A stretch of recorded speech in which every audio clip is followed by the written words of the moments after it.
മുഖ്യമന്ത്രി പിണറായി വിജയനെ സ്തുതിച്ച് പുറത്തിറങ്ങിയ സംഗീത ആൽബത്തിൽ മൗനം തുടർന്ന് CPM. വ്യക്തി ആരാധന പാടില്ലെന്നതാണ് പാർട്ടി രീതി എന്നിരിക്കെ CPM സൈബർ കേന്ദ്രങ്ങളിൽ വ്യാപക പ്രചരണമാണ് കേരള CM എന്ന ആൽബത്തിനുള്ളത്. അടുത്തിടെ നവകേരള സദസ്സിലും മന്ത്രിമാർ ഇത്തരത്തിൽ പിണറായി സ്തുതി നടത്തിയിരുന്നു.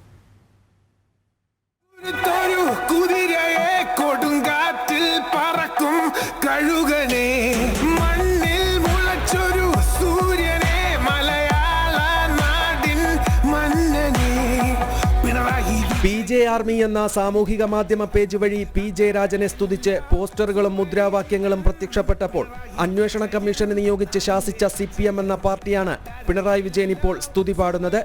തിരുവനന്തപുരത്തെ പ്രാദേശിക DYFI നേതാവ് രചനയും സംവിധാനവും നിർവഹിച്ച കേരള CM എന്ന സംഗീതാൽബമാണ് പുതിയ വിവാദം. പിണറായി വിജയനെ നാടിന്റെ അജയൻ, തീയിൽ കുരുത്ത കുതിര, മണ്ണിൽ മുളച്ച സൂര്യൻ, കൊടുങ്കാറ്റിൽ പറക്കും കഴുകൻ തുടങ്ങി ആദ്യം കേട്ടാൽ ട്രോൾ എന്ന് തോന്നുന്ന മട്ടിലാണ് പുകഴ്ത്തൽ. CPM സൈബർ കേന്ദ്രങ്ങളിൽ സ്തുതിഗീതം വ്യാപകമായി പ്രചരിക്കുന്നുമുണ്ട്. പാട്ട് വിവാദമാകുകയും സാമൂഹിക മാധ്യമങ്ങളിൽ വലിയ ചർച്ചയാകുകയും ചെയ്തിട്ടും CPM നേതൃത്വം മൗനത്തിലാണ്. ഇതുമാത്രമല്ല, വർക്കലയിൽ നടന്ന നവകേരള സദസ്സിന്റെ സമ്മേളനത്തിൽ മന്ത്രി VN വാസവന്റെ പുകഴ്ത്തൽ ദൈവം കേരളത്തിന് നൽകിയ വരദാനമാണ് പിണറായി വിജയൻ എന്നായിരുന്നു. ആരും പാർട്ടിക്ക് അതീതരല്ല എന്ന് മുൻ മുഖ്യമന്ത്രി VS അച്യുതാനന്ദന് താക്കീത് നൽകിയ പിണറായി വിജയൻ മുഖ്യമന്ത്രിയായപ്പോൾ പലതും മനഃപൂർവ്വം മറക്കുകയാണെന്ന വിമർശനം പാർട്ടിക്കുള്ളിൽ തന്നെ ഒരു വിഭാഗത്തിനുണ്ട്. വിഷയത്തിൽ CPM നേതാക്കൾ മൗനം പാലിക്കുന്നതിലും വിമർശനം ശക്തമാണ്.